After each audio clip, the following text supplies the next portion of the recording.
Okay, we have sound, we have video, and away we go.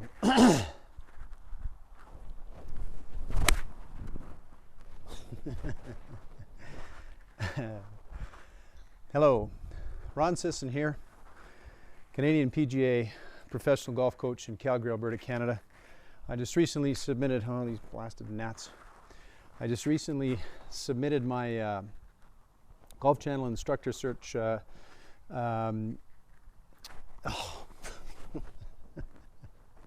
This video is going to be a little rougher than my other ones. We've got these terrible bugs all over the place here in Calgary right now. The mosquitoes are gone because it's fall and it's getting cold, but we got all these silly little gnats buzzing around. So I'll try to ignore them and just focus on creating this explanation video. You see, in the Golf Channel instructor search, you have approximately 8 minutes in which to try to divulge 25 years worth of teaching experience. Well, that's just not going to work. So I'm doing a series of YouTube videos to help you, the viewers who might have seen my video and wondering, what's all this Happy Gilmore stuff about? Well, I want to take some time to explain a little more clearly what exactly it is this real swing golf concept is about. Now, I think what I'm going to do is I'm going to begin with when I was a kid 10 years old. You see, when I was a kid 10 years old, I was essentially a skeleton with skin. I'm not a big He-Man muscular sort of guy, as you can see. And when I was a little kid 10 years old, my dad took some adult clubs and he snipped off a couple inches off the end of them, put some junior grips on them, stuck them in my hands, and then he told me, okay, Ron, here's the most important things.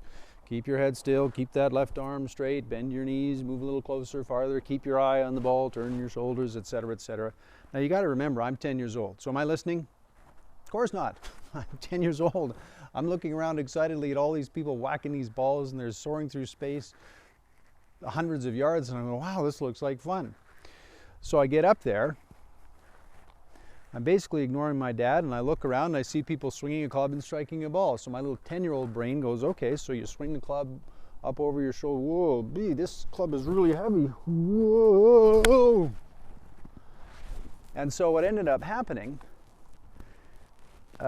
is that I learned to swing the club head correctly, and as I discussed on my audition video, freely, without any tension, because I wasn't strong enough. My scrawny little arms weren't strong enough to do anything to wreck it with tension. I swung fluidly because, again, I couldn't jerk the club around with adult strength. All I could do was just swing very fluidly as well. And the club, just its own weight and momentum swinging forward, naturally picked up speed.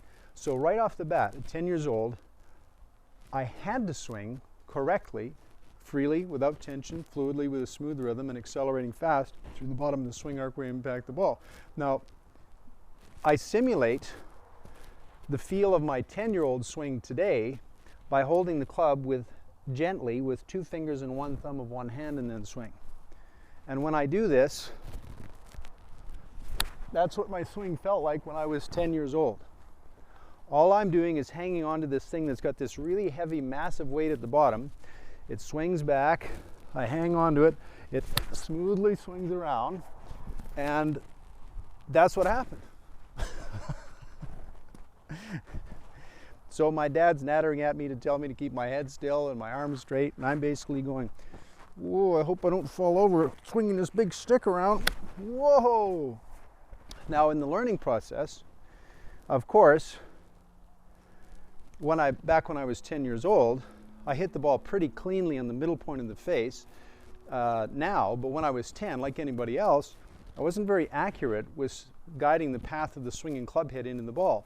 I would often strike inaccurately, blasted bugs, and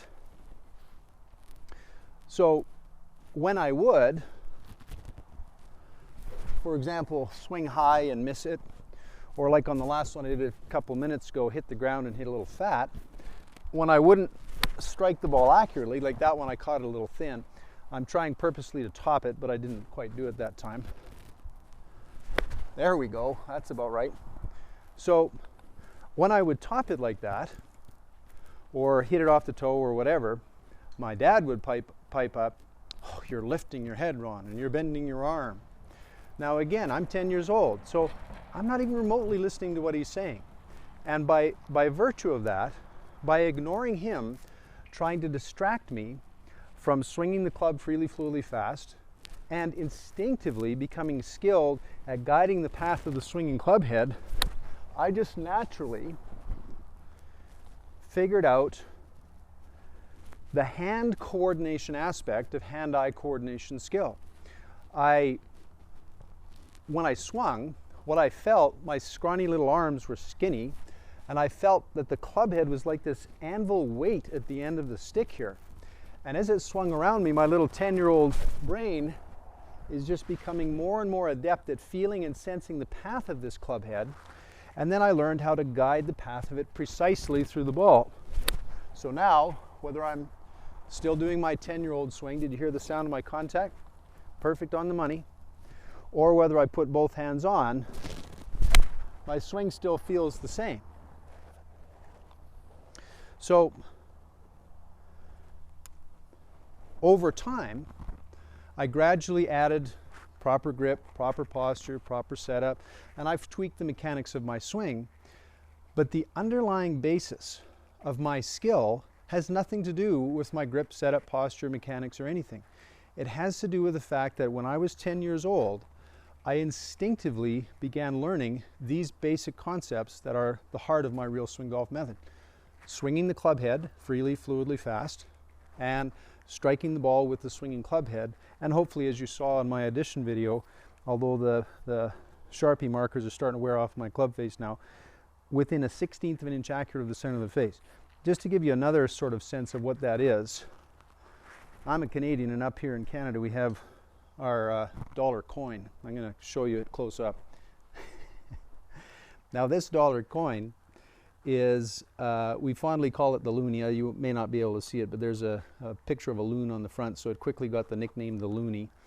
And if you take this Loonie and you turn it sideways and look at the thin edge of it, that is a 1/16 of an inch from this side to that side. So when you're hitting your golf ball on your club face, you got to hit it exactly in the middle, or hopefully within a 1/16 of an inch. Then you're going to hit some very powerful wow shots, right?